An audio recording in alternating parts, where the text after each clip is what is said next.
What's up, homies and hoes? I'm back with another Minecraft retrospective.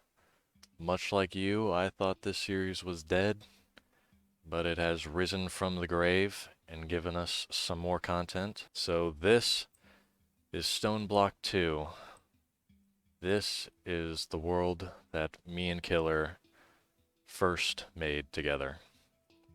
Back when we first met on Reddit and decided to play Stone Block 2, we got on this server, a public server, and we started playing. And this is where it all began for me and him. And it's crazy seeing this world again. Neither me or him have been on here probably since we stopped playing on it, like close to 3 years ago, actually now. So this is a pretty old world, and I'm surprised that it's even still here. But before it isn't here anymore, I wanted to see if I could even still get on and make a video on it. So I'll give you the tour. So this is the main hall, and everything in here is it's pretty vanilla, because I was still getting used to all of the modded items. Didn't really know what to use or what all there was. I did try to get fancy with the roof, as you can see. In here is sort of the main room of the place. This is the storage room. It's got all our storage in here.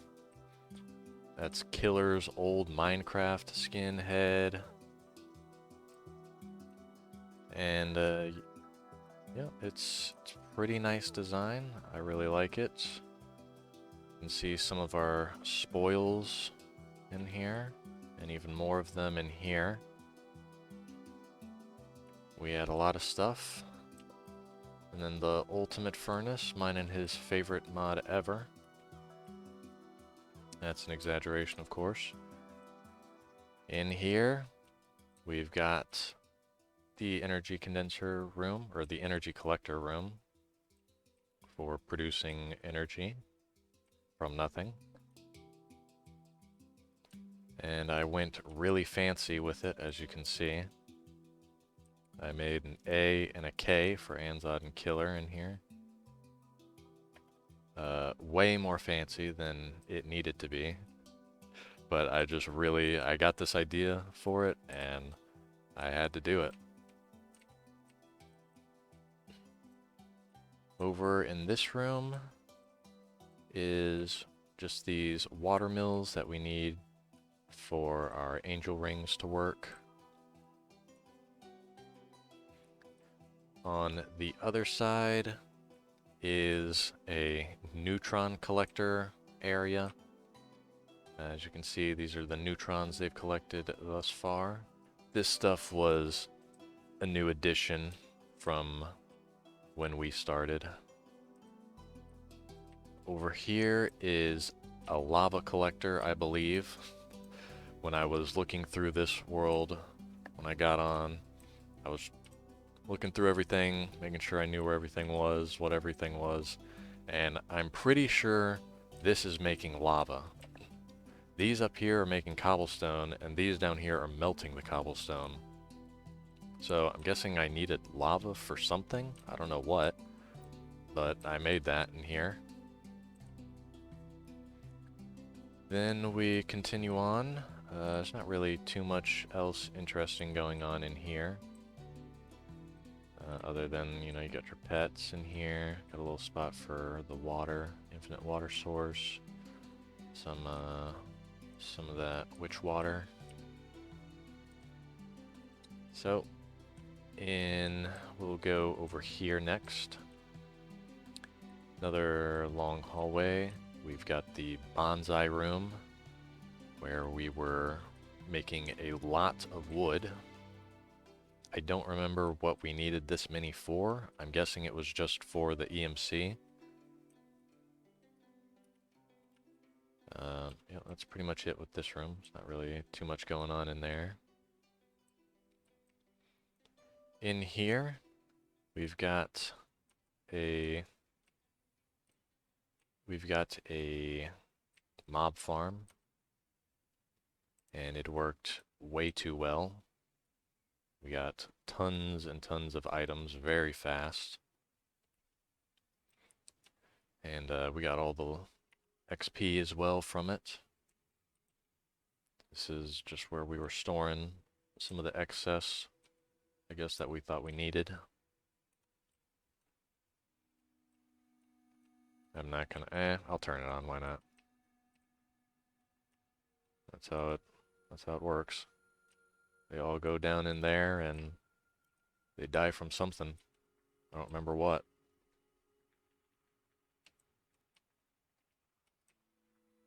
Alright, and that's it. With a flick of a switch, I turn off the lights and turn on the fans. Very fancy.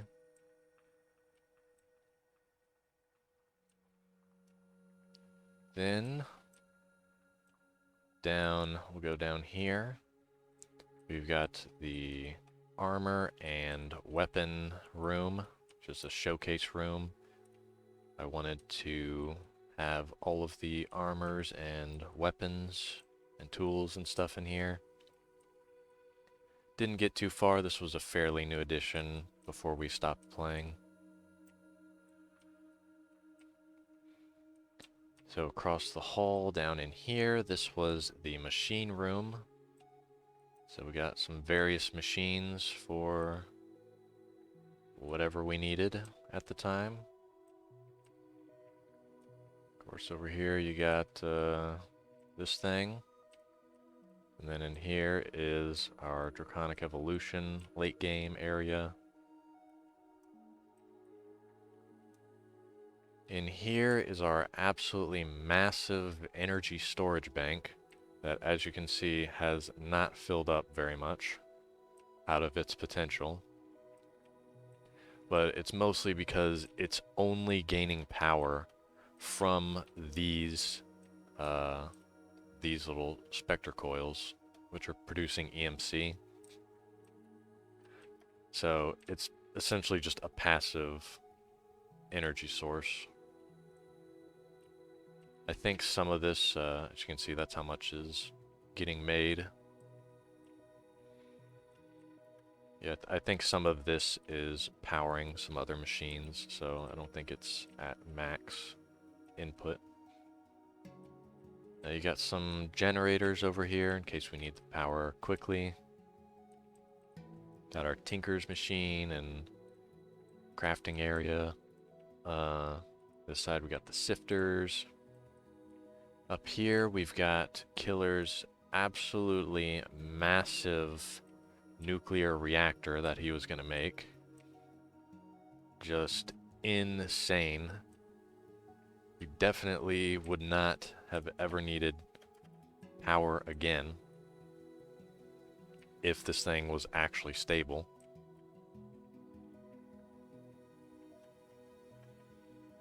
I didn't help him with this other than clearing out some of the area in here.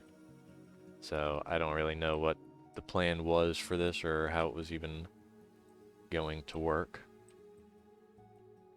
But it was here. He was just going to make it because we needed a lot of power.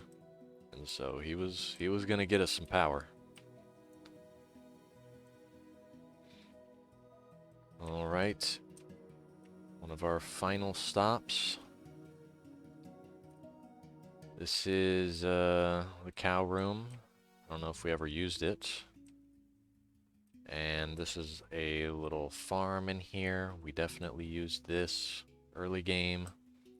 And the real attraction up here, the chickens. We had chickens. We have all these awakened Draconium 10-10-10 chickens and Draconian 10-10-10 chickens. All of this automated, producing blocks of Draconium and awakened Draconium just for the EMC.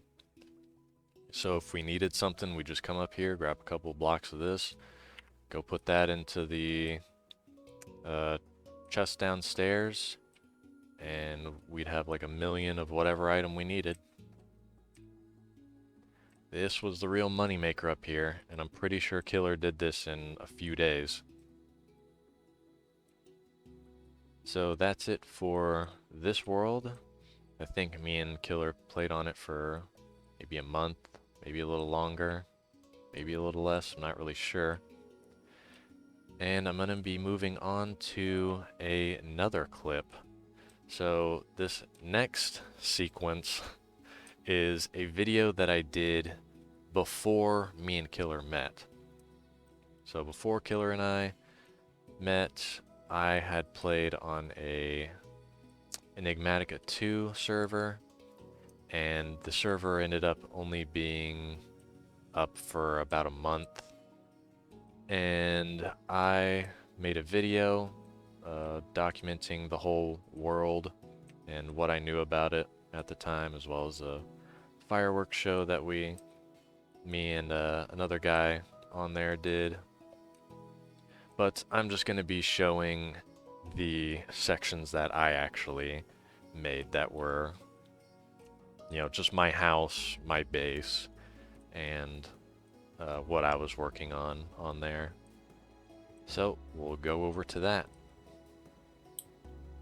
And then we get to my house, which I've strategically hidden in the trees. And here's my place. I never got to really finish it like I wanted. Still a couple rooms I wanted to do. Here's one of the rooms I was working on. My just armor and trophy room. Didn't really get any too much progress done in here. Still needed some more trophies, some more heads, some more armor, which is unfortunate. Then here's my kitchen, which I'm pretty pleased with. Turned out a lot nicer than I hoped. Served me quite well. Ate a lot of different foods. Helped out a lot that I found a lot of meat from old bases. Yeah, I'm pretty pleased with it. Turned out really nice.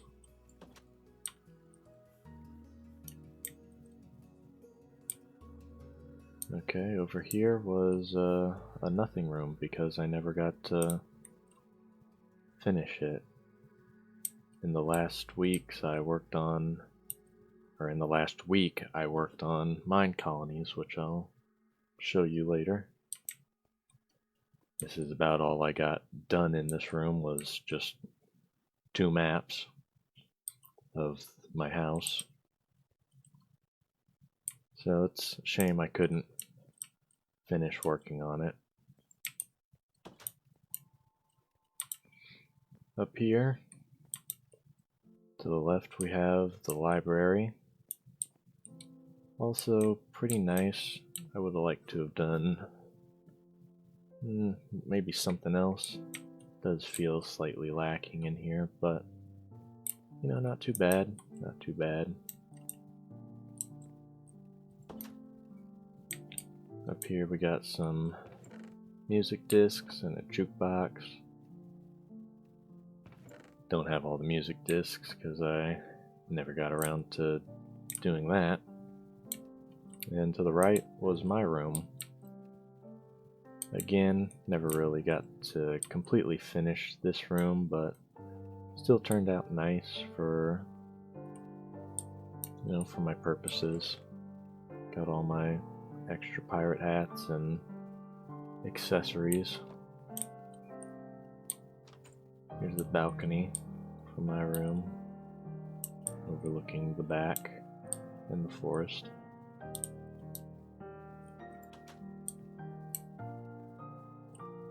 Here's just a couple of just some random stuff that I thought might look good. And as far as books go, you know, this shelf has a bunch of tutorial books for different mods. This shelf's just got a bunch of named books that I found while exploring. So does this one. So does this one. And this one has a couple of Roots 2 books that I also found while exploring. And that's it for the main floor of the house. Now we've got the downstairs. To the right is the first room I worked on downstairs, which was the storage room. I'm definitely very happy with the way the storage room turned out.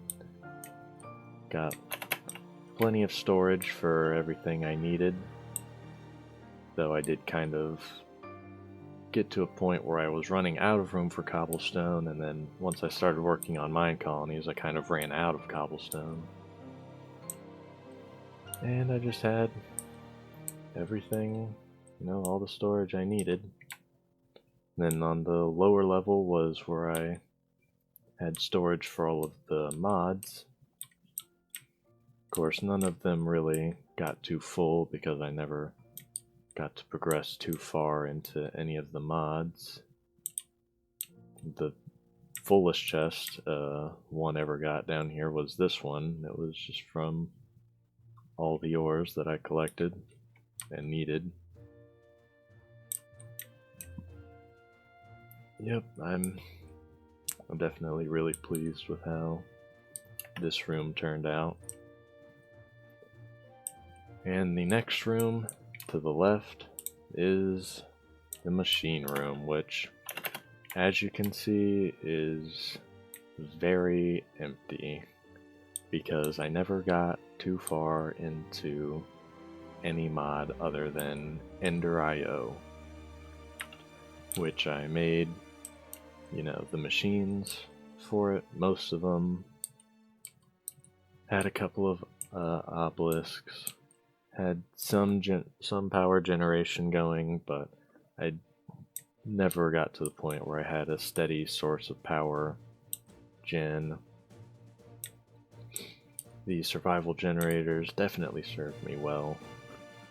They were very fuel efficient for what I needed, considering I never needed a ton of power at once.